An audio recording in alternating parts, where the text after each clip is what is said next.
Good afternoon, everyone.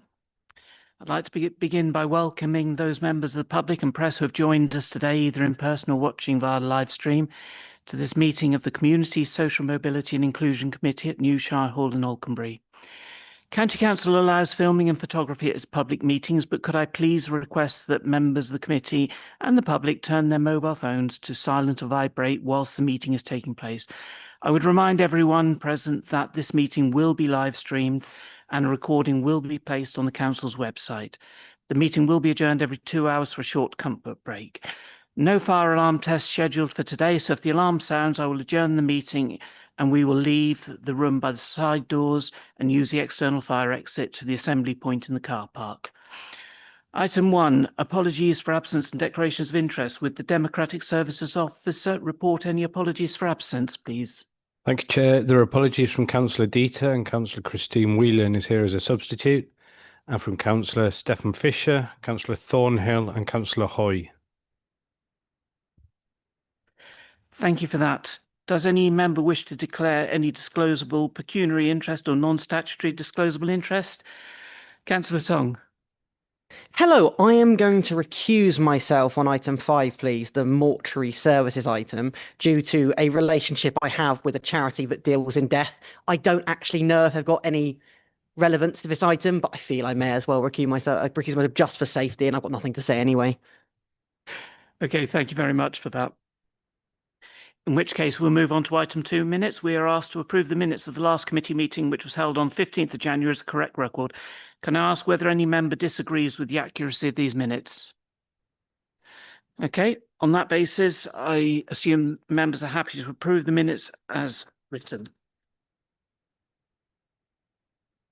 Officers or members have any comments on the minutes action log? No, I see nothing in the room. In which case, we will just note those and move on to public question and petitions, which we have received none. So we'll quickly disappear on to item 4, which is procurement of a data-led system for identifying low-income households, which will be presented by the Anti-Poverty Strategic Lead, Nikita Vanterval. And thank you, Nikita. If I can hand over to you. Hi, thank you. Thank you so much for having me this afternoon. So my name is Nikita Vanterpool. I'm the Anti-Poverty Strategic Lead here at the Council. Since the summer, my role has been to establish a county-wide delivery group to take forward the recommendations of the Poverty Commission, ensuring that the learning from that work leads to meaningful action and change. As a result of this work, I'm here today to seek permission to start the procurement of a data-led system to identify and support low-income households. Many services at the moment are responding to need at a point of crisis. It is in the moment of financial shock that many look for help, but we recognise that this is often too late. The voices captured through the Poverty Commission tell a really powerful story about how important it is for us to be proactive in our approach to support. So we think there's an estimated £24 billion nationally of unclaimed benefits in the UK. It is important for us to consider what impact it would have if we could help ensure all households in Cambridgeshire were receiving that support that they were eligible for. The new Crisis and Resilience Fund that's being launched in April is focusing more on building financial resilience and community support, therefore presents a great opportunity for us to invest in tools that support this way of providing support. We've already seen some examples of this locally through the work at South Cambs District Council using the Low Income Family Tracker, a system called LIFT, to better understand, target and support households that we know are low income. This tool brings together various data sets to find households eligible for but not yet claiming benefits. In the last 12 months, the new claims are worth over £500,000 to residents in the first year alone. Through the procurement of a data-led system, it enables our Crisis and Resilience Fund to be more targeted, and all the system costs and associated administrative capacity would be funded through that grant. Therefore, this paper is seeking permission to start that procurement process to ensure that this type of support can be available through this work, and it would be delivered in collaboration with all of our district councils across Cambridgeshire. So I'm happy to take any questions. Members, questions around this item?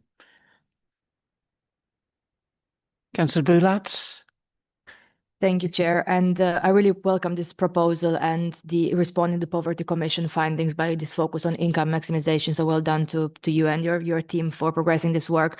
I want to ask around the capacity. I think there's a note in the report around capacity for district councils, because if I'm looking at free school meal eligibility, I think there's a national estimate around 10% who are eligible children don't claim. And I wonder what impact will this have if we're really successful with identifying them in terms of the capacity for district colleagues to actually process those entitlements and obviously get the supports to people, because I realize this funding is only for the system, if I understand, rather than the ongoing admin costs and capacity costs around it. Thank you. Thank you. So the paper itself is focusing on the procurement of the system, but at the moment we do have a delivery group with all of the district councils represented, recognising that there is absolutely going to need to be capacity to make sure this system is embedded and works well. So kind of the funding of that will be in place and will be funded through the Crisis and Resilience Fund, just to make sure that, as you say, the opportunity of having a system like this is used to its fullest and that there is the capacity across each of the district councils to do that work.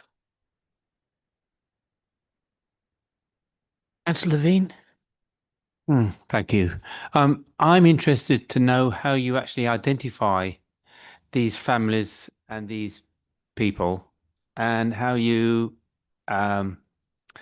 maintain their privacy, I think, is probably what I'd like to know. Thank you. So through the procurement of the kind of system, what we'll look for is a system that enables us to bring together various data sets that at the moment are disjointed.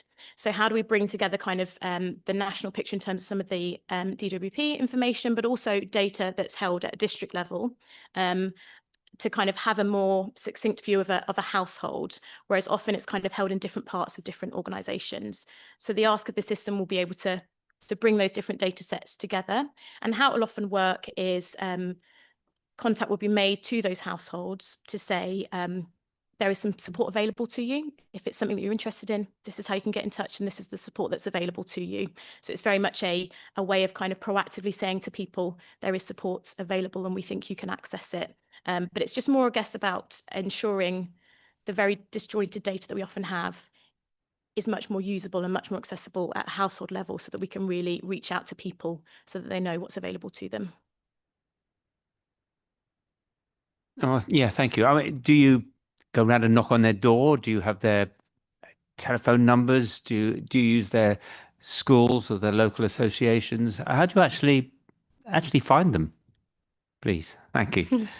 Thank you. So again, depending on the going through the procurement process and the system that we end up procuring, one of the requirements that we have is that a lot of that contact information is held at a district council level. So what will happen, and again, the importance, following on from the previous question of having that capacity at district level, is to make sure there are people that can reach out, whether that be through a letter or a phone number with the contact details that are held in the district councils, to proactively contact them that way.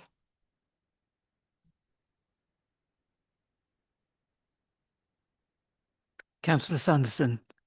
Thank you, Chair. I think this is an excellent idea, and I know it's something we've wanted to do for some time. So well done for sort of bringing it to fruition. I think we all have our own sort of individual experiences when we do casework, don't we? And some of the hardest people to help are the ones who most need it, because they're so reluctant to come forward and say, identify a problem, and they think there's shame in claiming benefits sometimes, which there isn't. As we know, most people who claim benefits are actually already in work anyway. So my question is sort of similar to the one we had just earlier. It's just how do we make sure those people, if we identify them, sort of convince them that, we can work with them. I think people are sometimes a bit nervous when they engage with councils. And I just wonder if we could just think about how we could perhaps expand that. And secondly, I wonder if we could, when the system's in place, just look at perhaps other organisations we could link with. I'm thinking possibly sort of GP surgeries, the NHS is probably easier said than done. Thank you. Thank you. So I think the kind of stigma point's a really important one, and a message that came out really clear in the commission about how we really change the conversation and kind of change that that feeling that many people have. So a key part of this program of work will be about how we are really considered in those messages.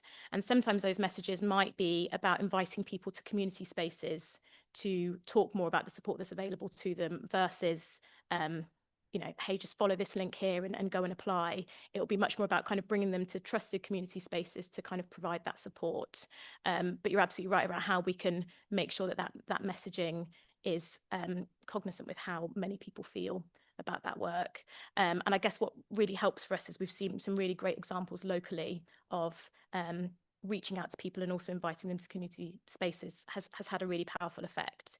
And I think on your other point as well, in terms of the NHS, I think having a system like this opens up a huge amount of opportunities for us to test out and pilot different opportunities of work with GPs, for example, around how we can better reach out to those people that we know that need help, but as you say, might be reluctant themselves to kind of step out independently. So the hope through the work in collaboration with all those district councils is to continue to think about new projects and opportunities for us to kind of use this system in the best possible way.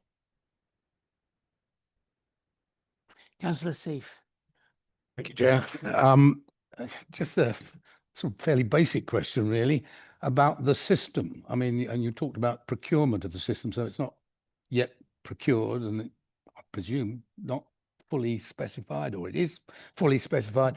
And if we are procuring it from somewhere else, it's an existing system. Has it been tried and tested, and where is it in use at the moment? So the purpose behind this paper, as you say, is to kind of seek permission to start that procurement process. But the work that we've already been doing through the Commission and with our district councils is to scope out and design exactly what we need from that system. So we're working very closely with procurement in terms of ensuring that those requirements are met. There are examples of these systems being used locally. So through a kind of fair procurement process, that may lead to kind of those systems also being kind of procured as part of this, but we'll just have to go through that procurement process. But as I said, the South Cambs District Council at the moment are using a system called LIFT. And that's, sorry. So do we have to adapt it in any way for our purposes? Or will it be different, or will we just be able to take exactly what they are using and adopt it here? Is it any further development work, which... Yeah, so I think in terms of development, no, it would just depend on following the procurement process, what system is chosen as a result of that fair process. But I guess the requirements that we have is to make sure it makes sense for what works well for us locally. Of course, yeah. Okay, thanks.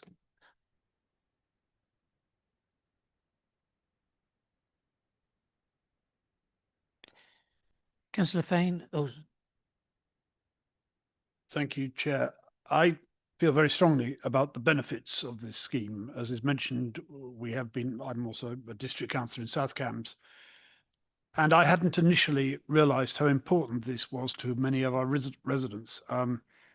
Indeed, there is a report here from South Cambs which is amended. One of the people who is cited, I speak to her regularly. I was unaware of her difficulties because she doesn't choose to raise those sort of things with me.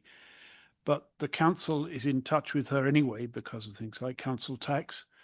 And she was actually very grateful that this had been taken up and saved her enabled her to claim pension credit and other things which she hadn't otherwise realised she was eligible for. And it was only afterwards that she mentioned to me that she was, and I made the connection. I wouldn't have known about it otherwise. Unless we do this sort of scheme, a lot of people will miss out. And people who are, we are pressing for council tax and so on, will be in difficulties that are quite unnecessary, that we may be able to help them relieve. And I think it is so important that we make progress on this scheme.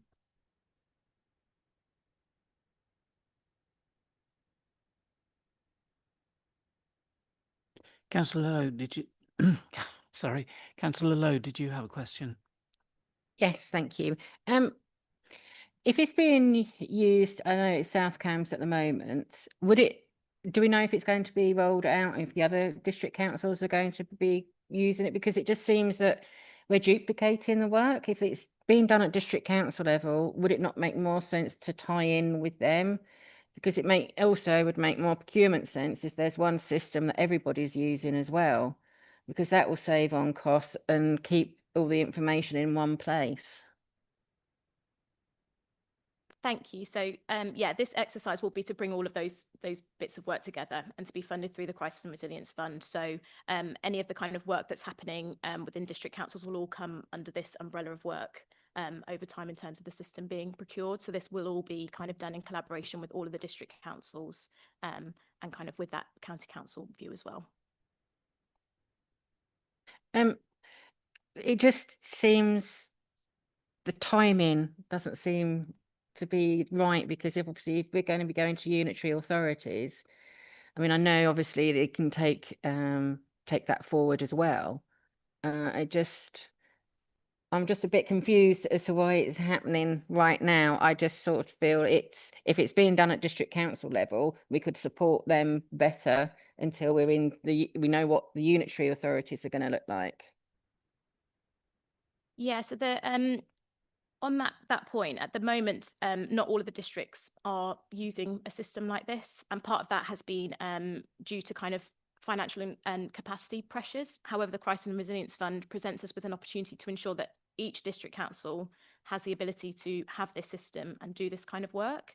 So the kind of great thing about the new fund is that we can ensure there is that consistent use of a system like this across each of the districts. And I think the point, as you said, around the kind of local government reorganisation, one of our requirements within the procurement process will be to ensure that that system can mould and change to whatever comes next. So it'll be funded for the next 3 years through the Crisis and Resilience Fund. But absolutely, as part of the procurement process, we need to make sure that it can move with those changes. Councillor Kane. I think this is a great idea, but you've talked about data coming from lots of disjointed sources, all this kind of stuff. We've talked about districts having this, some data being GP led, all this, and we're going to pull this data together. Are we building in some really clear KPIs into this about how we're going to use that and how that's going to be communicated back? Because I'm just thinking everything's so, it would be really good to have a clear picture of what the KPIs and what success looks like for this. Yeah, it's a really good point. So what's happening at the moment is, because this sits under the kind of the delivery of the Crisis and Resilience Fund, we're doing quite a lot of work with our public health colleagues around establishing an evaluation framework that really helps us not only kind of report back to DWP in terms of the outcomes that we're achieving, but to really kind of tell that story about what impact we're having and kind of the changes that we're making. So a lot of the work of this system will sit within that evaluation framework, so we can really see what results are we achieving in terms of those campaigns and that kind of thing. Just to make sure that we can really see and track that work. Members, any other questions? Councillor Dunn. Thank you. I mean, I'm very excited by this proposal. It's really going to enable us to just deliver that work more effectively and efficiently. And it's great that the CRF aligns so well with our ambitions from the Commission and their recommendations. Just a quick question for me. I've been playing around with the South Cambs lift quite a lot. It's quite interesting to see the public end. Are we planning to have any sort of public-facing hosting of this data at county level, or would that likely come at district level? That would likely come at district level, just due to them being the kind of data holders for most of the information that would sit within it. But it's absolutely an aspiration of how we can just use this information in as many ways as possible. So that kind of public facing point will be really key, but that will be at kind of district level. However, we are working closely with our policy and insight colleagues around how this can inform kind of our information on CAMS insight and that kind of thing. So it's definitely an ongoing conversation around how we can share and kind of talk about it more. Okay, any other points that people wish to raise today? Councillor Tong. Amazing. Firstly, I'd like to thank officers for all their hard work on this. I think this is a really fantastic project, and we are in a good way, emulating the work of a lot of other councils across the country that have implemented schemes like this. I had a really rewarding conversation with officers about this previously.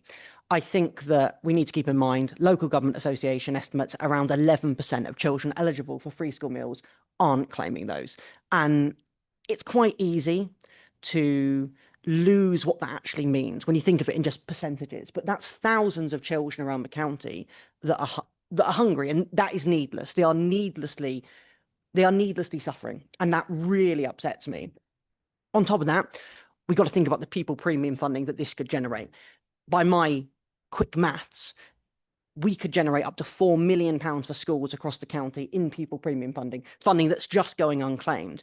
And that could go such a long way to improving the lives of children. I used to work in SEN education before I did this, and I saw how completely abandoned a lot of children were just because of a lack of funding, and how there weren't nearly the resources necessary to support them.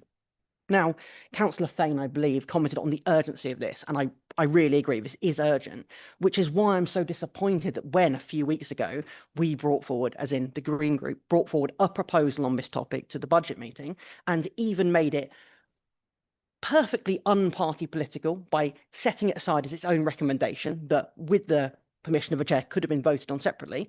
We could have already gone through, tried to approve some funding for this, and actually given officers a bit of assurance that we wanted to go forward with this project.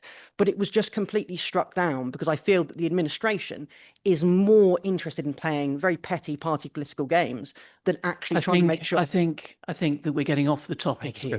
Point of order. I don't think that this is necessary to go down this kind of route. All right. If you have a question for the officer, I thought this was a debate. I thought this was we were talking about questions there. If you want a further debate, that is fine. Oh, I thought but this was the issues you're talking about are outside of debate in any case. Okay, well, right. I think I've made my point anyway. So absolutely, but actually, what I will say is I know that the officers have been working on this for some time. So actually, even if everyone had wanted to say, let's do this straight away, it would have been done no quicker than it is being done. They're working really, really hard. And I'm really proud of how hard they've worked.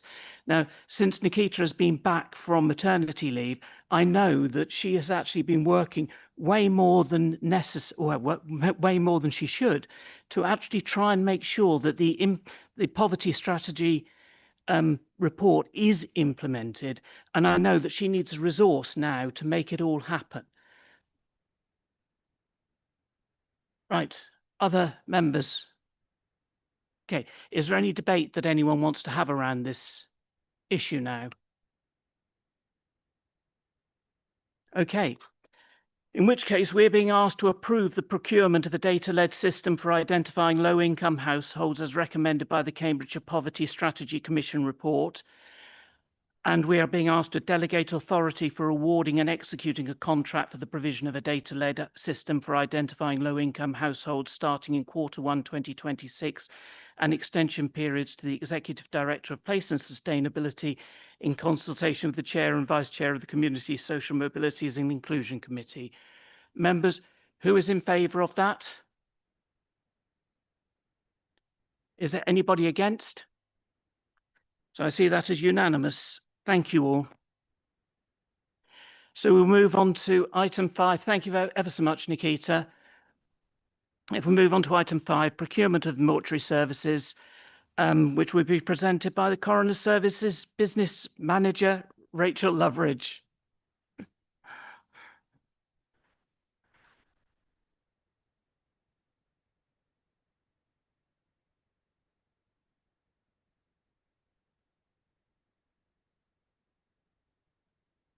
Thank you, Chair. Good afternoon, everybody. So as the Chair said, my name's Rachel. I'm the Business Manager for the Coroner Service, and I'm here today to present the paper for the procurement of the mortuary services. I'm hoping that you've all seen a copy of the report and had a chance to read it, so I'm just going to highlight some key areas for you.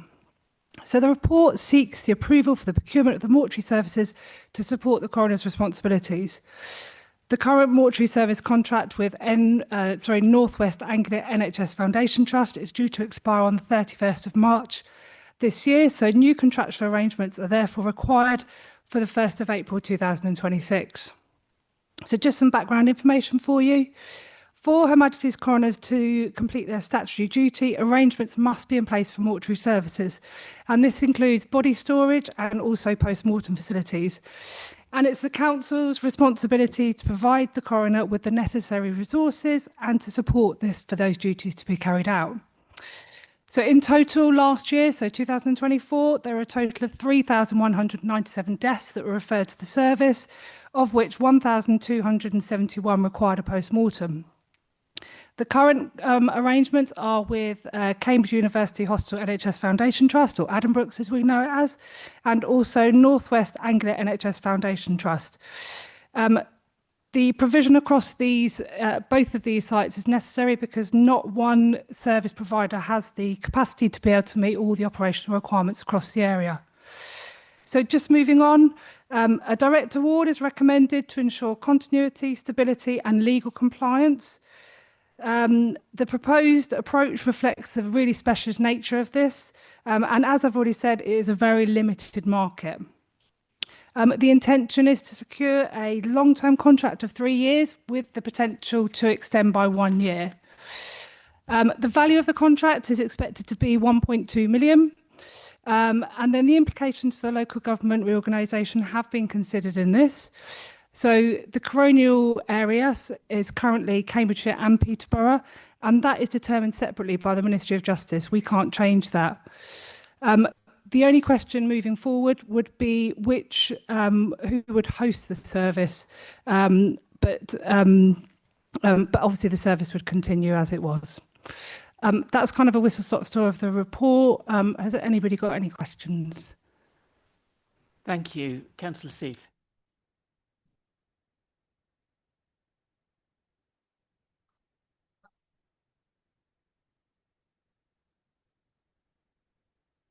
Still, thanks. This is just a question of information rather than anything else. Oh my goodness. It's just got an echo of me twice the value. How does the service work? A particular aspect of it. People don't die in convenient places. So they could die out of county. That's residents who die out of county. And of course, people could die within county who are not our residents. So, I mean, is there a difference in costing? Well, presumably, you still have to provide the same service to somebody who unfortunately dies from coming to us into Cambridgeshire. But nevertheless, they need to be kept until the coroner service can do whatever it has to do. And what are the cost implications of that? I mean, is there a transfer cost to another mortuary service? Are you happy for me to? So we have other contracts for body removals as well. So our body removal contracts collect the deceased from whether it's outside our area or inside our area and take them either to rest within their premises or to the hospitals to rest there. So we do have different contracts, and obviously if they're outside of area, it does cost a little bit more to move them in, but there are other contracts in place to facilitate that.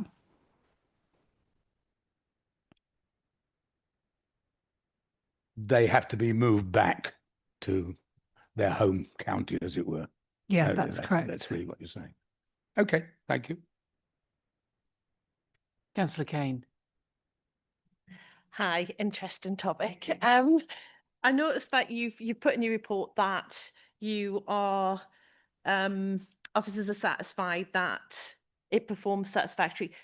Are there any concerns with the current provider? Is everything? Are you generally satisfied and happy that this continuation of this service is going to be okay? I guess is my question.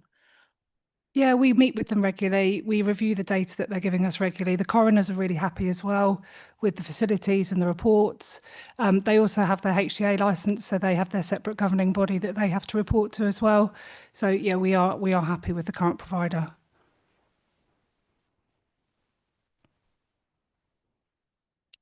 Members, any other comments or questions on this? I think it's one of those things that we need to do. So I think it's going to be, So if no one else has got anything else on this, then we're being asked to agree the procurement of mortuary services through North West Anglia NHS Foundation Trust through a direct award process, and delegate authority to the Executive Director of Place and Sustainability in consultation with the Chair and Vice Chair of Community, Social Mobility and Inclusion Committee to award and execute the contract once procurement has been completed, and approve all necessary legal documentation relating to the contract award, along with any transactions, associated arrangements and their formal executions. All in favour? Thank you. I think that's unanimous. So thank you very much for that. Thank you ever so much for that presentation, in which case we will now move on to the grant funding for the Youth Guarantee Trailblazer, which will be presented by Head of Cambridgeshire Skills, Tom Malloy. Tom. Good afternoon. Thank you, Chair. Good afternoon, members. Yes, so I'm here today to ask that we accept the grants from the Combined Authority for the continuation and moving into year 2 for the delivery of the Youth Guarantee Trailblazer.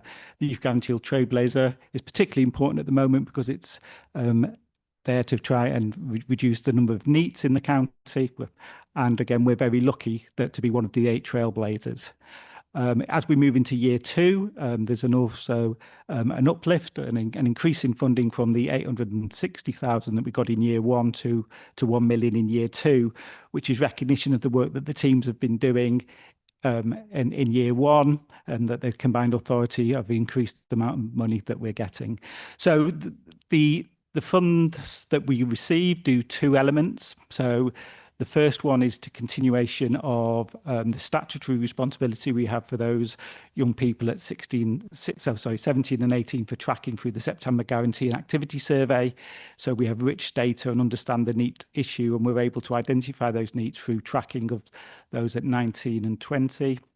And that's really important. And we met with the DfE this week, and it was really evident that through this work for the first year that actually we've got one of the sort of best understanding of the NEET problem in the area. You know, a lot of other areas there's sort of a big unknown figure. So again, that's really important, and that's helping us to make sure we've got the right provision. And the other element of the funding will be used for something which is called the Youth Impact Programme, which is a programme which is targeting some of our most vulnerable young people in the county, those in supported housing and with SEND.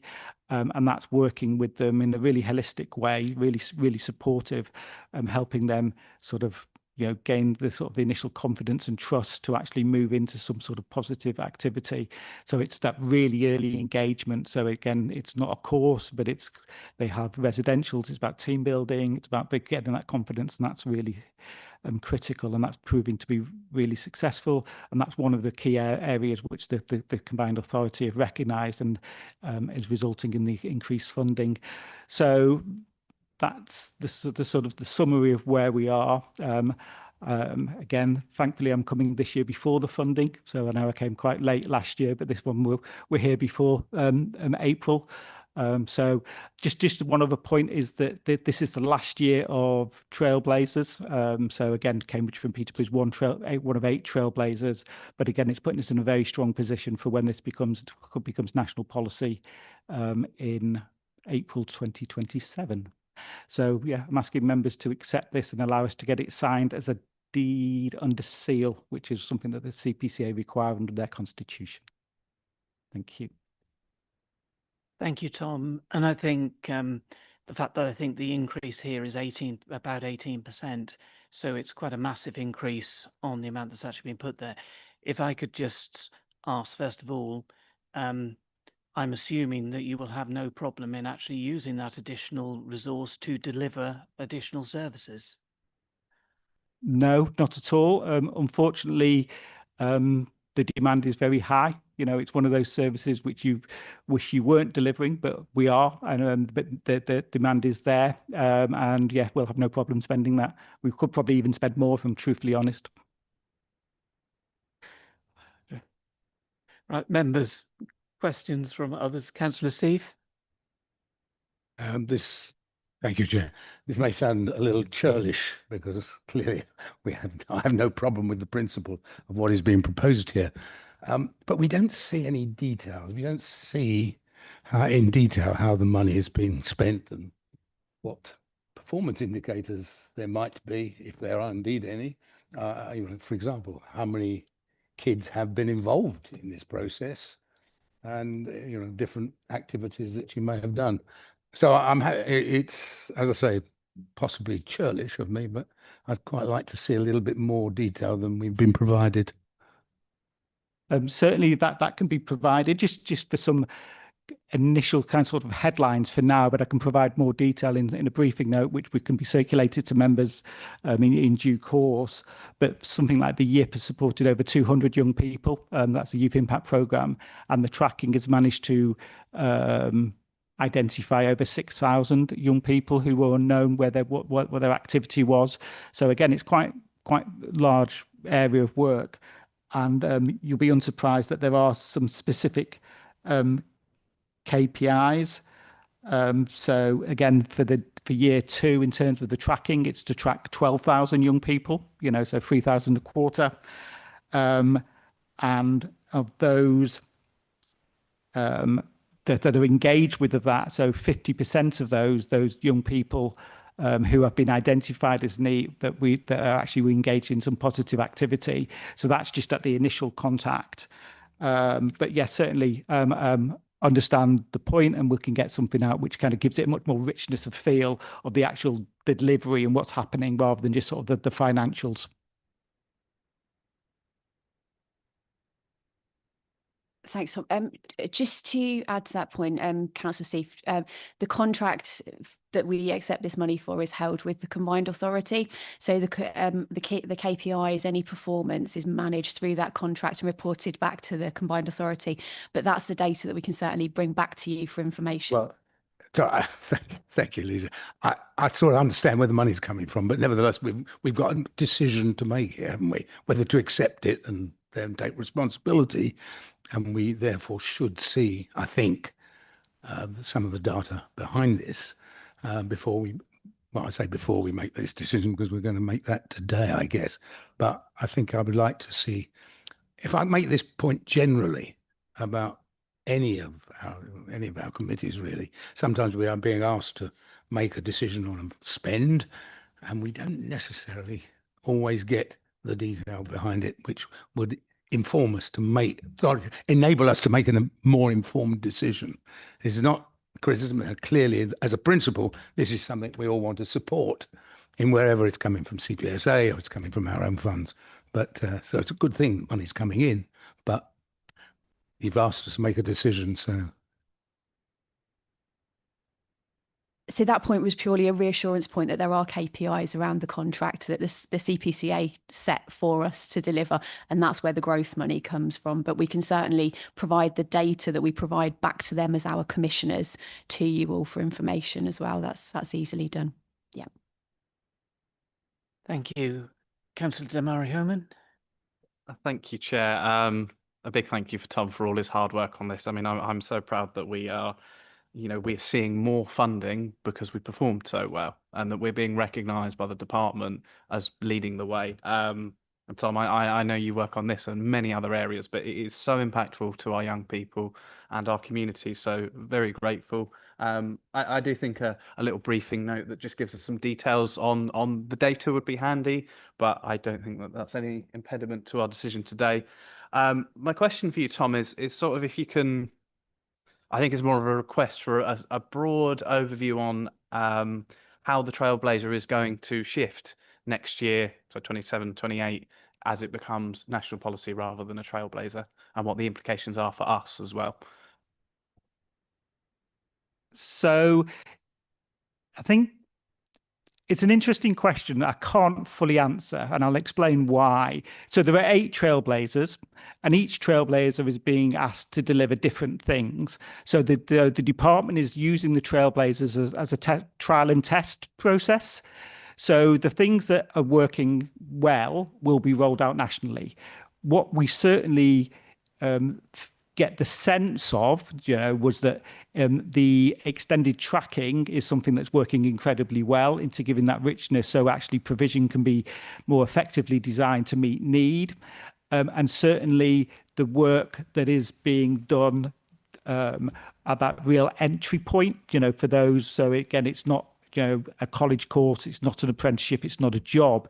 It's actually picking up those most vulnerable young people to give them the confidence that they can leave their bedroom, they can leave their house, because actually a lot of them were really talking about really sort of severe issues. So again, it's those sorts of things.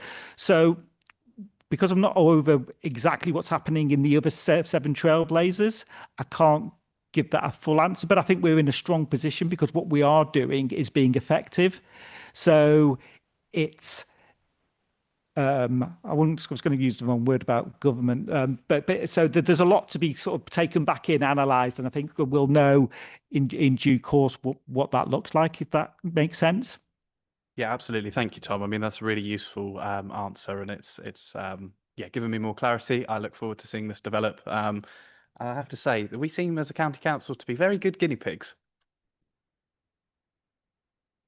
Councillor Boulat. Thank you, Chair. I welcome the additional funding for the next year, and I think it's a choice between accepting it or not and not delivering. So I think we should all be supportive in this case. I think I was wondering on the briefing note, because I do agree, I would like to see more detail in terms of the people that are supporting the outcomes. It would be really interesting to see what were the lessons, I guess, learned from year 1 and what we're taking forward into year 2 and what are perhaps improving in the service. I noticed that there's a lot of attention going into Peterborough in terms of various grants from central government and programs, perhaps less so in parts of Cambridgeshire. So I was wondering what is the distribution between the people who are supported in Peterborough as opposed compared to Cambridgeshire county area, and especially in some of the more rural parts of Cambridgeshire. So it would be good, maybe perhaps, even if you don't have the information now, to get this in the briefing paper to see where most of the funding is actually going and who is supported across the wider CPCA area as well. But overall, I'm really pleased to see this, and thank you for all your work on this. I'll make sure that's included. Councillor Lowe. Thank you, Chair. And I agree with everybody else. It is a good report. My only thing that I would like to see is what work, or are you doing work with other charities and organisations out there? Is it just something that the county is doing, or CPCA is doing solely by ourselves, or is there cross, not party, but organisational support? Because obviously if it's mental health issues, there are other organisations that can help with that. I was just wondering what other avenues there are that could help. So the Trailblazer, so we're part of a system here in the Trailblazer, and what we're doing is there's about 20 other organisations who the CPCA have commissioned to deliver bespoke bits of provision. So the 2 bits that we're doing are kind of at the front end. So we're identifying those young people who are needs, and then what we're doing, we have the advice and guidance and the specialist thing to actually identify what's the best provision for them and refer them in. So again, we're part of a system. This is not something we're doing alone. It's again the UK. Members, any other questions? Any debate around this item? Okay. In which case, thank you very much, Tom, and thank you for all the work that's being done on this. We will now go to the report recommendations, which are to agree to the receipt of grant funding from Cambridgeshire and Peterborough Combined Authority for the delivery of services provided as part of the Youth Guarantee Trailblazer, and delegate authority to the Executive Director of Place and Sustainability in consultation with Chair and Vice Chair of Community, Social Mobility and Inclusion Committee to enter into the required grant funding agreement. Are we all in favour? Okay, I think that's unanimous again. So thank you very much, everyone. Thank you very much, Tom. Brings us on to item 7, which is the latest performance management report, which will be presented by, I think Lisa is presenting this one for us today, since Lee isn't here. That's correct. Thank you very much, Chair. Okay, so I'm going to take you through the report for the performance update of Q3 for 25-26 in relation to services reporting to this committee. So in summary, there are 5 green indicators this quarter and 3 amber. There are no red indicators within the report. Of the green indicators, those 5 are the percentage of learners that are retained and the percentage of learners achieving their qualification with Cambridgeshire Skills, the percentage of births registered within 42 days, the number of live investigations in the coroner's service that are over 12 months old, and the percentage of clients who are engaging with our independent domestic violence service. The report also outlines the plans that are in place to move the current amber-related performance to green in relation to the number of active library users and the number of visits made to library sites. A positive update for the committee is that the library in Cambourne reopened this month, and on the first day alone, we had 500 people visiting. Performance relating to the registration of deaths dipped by 1% from the previous quarter. And commentary in the paper provides some further detail, but in summary, this dip is as a result of the implementation of a new General Register Office system in December. The service have reported a recovery to 88% in January, and that will be reflected in the Q4 report. I'm happy to assist with questions, and I know that the Service Director for Regulatory Services, Peter, is in the back of the room as well for any questions. Thank you, Chair. Thank you, Lisa. Members, Councillor Seif. It's here again, Councillor Seif. Thank you, Chair. When I was 9 years old, I used to go train spotting with my mates. I wasn't very interested in trains, but I used to write down all the numbers that we spotted on these trains. And then because I wasn't interested in trains, I added up all those numbers. Silly so-and-so that I was. And everybody said, oh, brilliant. You love numbers. You've got to be an accountant, which I did. And then I hated it. But there you go. So I love numbers. And so I'm looking in particular. You give us numbers. So I start asking questions about them. And I'm particularly looking at the number of active library users. And there's 2 questions here, really. First of all, I think there were 1 or 2 libraries that were actually closed in this period, which rather suggests that numbers will probably fall in those cases. And I don't know how you would reflect that in the analysis of the numbers. But perhaps more importantly is, what is an active library user? In particular, is it people who take out books, people who go in and, well, they used to read newspapers, of course, when we supplied newspapers. Does it include Library Active? Or whatever the Library Live, I'm sorry, does it include TLP, Library Presents? Just who are these people? And if they come back twice in a day, for example, they might, or I'm being facetious in a way, but, somebody may go in and use a toilet.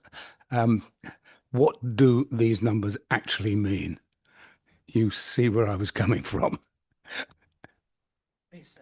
I see where you're coming from. I'm sorry. And I am going to read this verbatim, so bear with. Okay, so the indicator shows the total number of unique people that have used their library card to access services within the last 12 months. So this is measured by the library management system when somebody interacts with it using their library card. So this includes anyone who has borrowed a book, used the service ebook, borrowed a library PC, or used Open Plus when for staffless entry. It does not include, I can't read that, unique users who may simply visit a library space and use services without making a transaction. My ignorance, but the writing's too small. I can't read that. I was struggling myself. Yeah, I guess that clarifies. But there are a lot of other library users who use libraries in different contexts. So I reverse what you're saying there. People do go in for the activities that take place there, and meetings and a whole raft of other things that libraries are used for. And of course, all of us want to see those spaces being used proactively in whatever useful and social function a library may perform. So I guess that's really my point. Thank you. I think it's really important that libraries are an incredibly important place. There is so much that goes on way beyond anything we would expect within the library service. The more we can actually do to promote those libraries, the better. I think some of the things you mentioned, the Library Presents, this is fantastic program of events, and let's face it, there are not many live shows you can go to for a couple of pounds. you know, so it really is powerful and really, really important, the things that we can actually do. Okay, members, other questions? Councillor Damari Herman. Yes, I'm going to follow up on Councillor Seif's point, but Peter, I might have one for you as well. So I think Jeff raises a very valuable point here, and particularly with what our ambitions are for libraries. You know, our libraries aren't just necessarily about using your card for traditional library services. It's everything beyond that. Now, this is a very challenging thing to track, and so I don't want to give officers something hard to track there. But perhaps we can have some conversations, Lisa, on what we can do to get a better picture of how our libraries are being used outside of traditional use. I'll leave that open-ended for now. And then, so I'm just going to come on to, Lisa, did you want to say anything on that? Or I think we can take that as an action and probably take a report into spokes if that's okay. That sounds good to me. Thank you. And then, so Peter, coming to you. Obviously, we've seen that slight dip in deaf registrations. Am I correct in thinking that it would be worth us being, let me rephrase. Am I correct in thinking that there has been similar changes to birth registrations nationally? And are we expecting to see a dip potentially come in birth registrations at some point? So there will be a change for birth registrations in the future. So this is a national change as far as digitalisation of access to the service. So it is a good news story as far as accessibility. Nationally, they're moving forward first with deaf registrations. So during the period, the reason that there's a drop is because obviously there's a lot of national training taking place. So the regulator, the general registry officers expected a dip because they wanted people to go for the training, to do the various things necessary for the integration of the new model, which we've been doing. I'm pleased we've only seen a 1% drop, so I think we've kept that to a minimum. And obviously the learning from that will go into the national rollout of the digitalisation on the registration for births later in the year. And obviously if things can be done to make that even smoother, then obviously we'll take that learning nationally. And what we're able to do is to feed that back for the regional groups that we have. So it doesn't mean that you can only access the service online in future. You'll still have all the current ways we can provide that service, but it does give an added opportunity for those that want to be able to dial in. So yeah, not particularly worried about where we are in respect of that, but quite right to identify there will be sort of changes in the future. Thank you, Peter. Very reassuring, and just a big thanks to you and your team for navigating the changes so well. Councillor Bulat.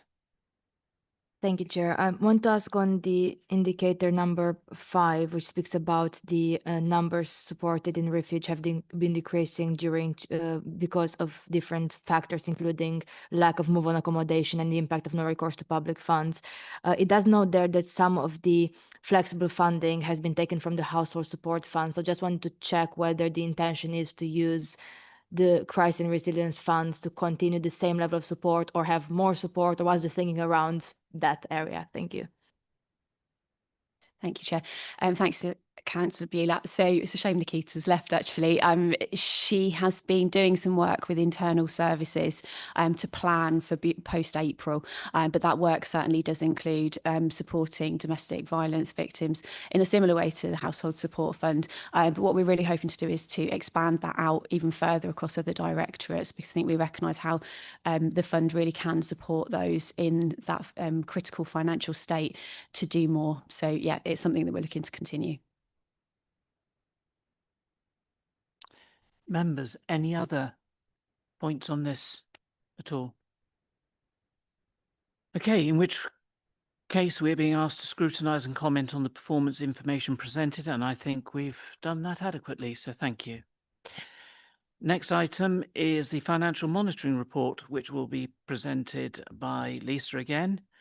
And I think we have Becky in here to support with any financial queries. Thank you, Chair. Okay, so this report presents the financial monitoring information for services within the Place and Sustainability Directorate for the period up to the end of January 2026. The report covers both revenue and capital expenditure, and it reflects the move of services previously managed within the Strategy and Partnerships Directorate into Place and Sustainability from January this year. As such, the report contains financial information relating to all services within Place and Sustainability, and members are reminded that not all budgets are the responsibility of this committee. Overall, services reporting to this committee forecast a year-end underspend of 874,000. This is a planned underspend following action taken across all service areas to reduce expenditure to help address the council's overall financial position. And Becky and I are happy to respond to any questions that members may have. Thank you, Lisa. I think it's important to realise the papers in front of you do cover more than just the area of this committee. So if we can keep questions to the areas covered. In terms of the underspend for the year, this, I am assuming, is completely an in-year saving, and it is not something that will be repeated as we go forward. That's correct. It's in-year savings that we've identified as one-off pots of money. Thank you. Members, questions? Nothing at all? Thank you. I just want to seek some clarity on looking at paragraph 3.1 here, local assistance schemes. We had a saving there from funding it with the Household Support Fund. I appreciate that next committee we're looking at procuring some new local assistance programs. Yes. And I assume that it will be a similar situation where we will seek to fund that with the CRF fund first before our own. That's correct. So we took a saving from the council core revenue budget that is set aside to fund that scheme and replaced it, substituted it with funding from the Household Support Fund as a one-off. Yeah. And I'd just like to commend our officers for doing such a fantastic job of substituting our funds with other available funds. It really does allow us to do a lot of good work, but also protects our budget. So it's very much appreciated. Councillor Bulat. Thank you, Chair. I want to ask around the Homes for Ukraine grant, which is noted that it will be in excess of budget. So we're have an overachievement on that one. In the light of actually yesterday with the announcement from government that obviously people applying for protection will have a longer time to actually get their status, and some welcome announcements around the longer term protection route for Ukrainians coming from government. I was wondering if you anticipate spending part of that money in any other way linked to this community, or do you generally think it will be an underspend and perhaps it could be used in other parts of the service? I know there's been some announcements. I'm still digesting the announcements yesterday, but I know there'll be some changes for that cohort and hopefully a longer term protection route for them as well. Thank you, Councillor Bulat. So on the overachievement of income that's referenced in this paper, we offered that as a one-off saving. So it's obviously really difficult for us to predict how many people may arrive in the course of a year from Ukraine and that we would receive the tariff money for. So we are modest really in our budgeting on that. This was overachievement, so we offered it up in year to help address the wider council position. But as we move forward, that income would always be discussed with finance colleagues, and we would always use it on residents first of all. So this was surplus to requirements in year, but if we have requirements next year, then we would obviously make the business case for that as that money comes in. It's also being used to fund things like the migration role, so Ashraf Ahmed's role, and it's used to support things like delivery in libraries. So it's used where it needs to be, but this as a one-off was we were able to give it up as a saving. Members, any other points? Councillor Lowe. Thank you. I'm just wondering what the impact has been on residents with this saving, just in case there's any services that haven't been followed through. Yeah, no impact on residents. We delivered everything that we planned to deliver within budget. So yeah, this was surplus. Thank you. It's a really important point that when we're trying to make savings, we do not do it at the expense of those who need the services, particularly the most vulnerable that we have in our society. Members, any other points around this today? Okay, I think that that's one of my favourite questions. Have we spent all the money now on the community priority projects? Is that I thought it was going to be a train question. We have I'll get the exact amount for you, but I believe at the last count, 23 out of the 26 were completely finished and the money passported, and there will be a small amount going forward to next year. I'm just looking to Becky to see if she's been able to scroll to the table to check the carry forward. I think we can, if you bear with, I'm quite happy to just find the exact number, or Becky if she beats me to it. Yeah, is this on the community fund in the capital section? Yes. Yeah. So it's forecasting a 104,000 in-year underspend, so that will roll forward to next year. Sorry, could I just ask you to pull the microphone a little closer and just repeat that, because Captain Steve didn't actually hear. Oh, sorry. Okay. So the community fund projects are reporting an in-year underspend of 104,000, so that will roll forward to next year. So they've slipped a little, but Okay, I guess what I'm asking is it all going to be spent? Are those projects actually going ahead? Should we allocate it to somewhere else if it is not going ahead? My point on that is I wish that we had more that we could actually do more of this with. Yeah, so the 23 out of the 26 that are completed, all of the money has been discharged. Those 3 that remain outstanding are all on track. We've got a report that goes into spokes that we could, I think, share with the wider committee that shows all of the projects that we've funded. So they're all on track. The 104 that Becky referenced, that is what might be carried forward just to make sure that those three are completed. But yeah, we can certainly share that report with you. Members, I'm not seeing any other questions or points around the room today. Thank you, Becky. I think you got off fairly lightly on that one today. So thank you very much. We were required to review and comment on the report, which I think we've actually done. So thank you very much, members. Which then brings us on to item 9. The final item is the committee's agenda plan, which you have in front of you. Is there any comments, questions? Members, officers?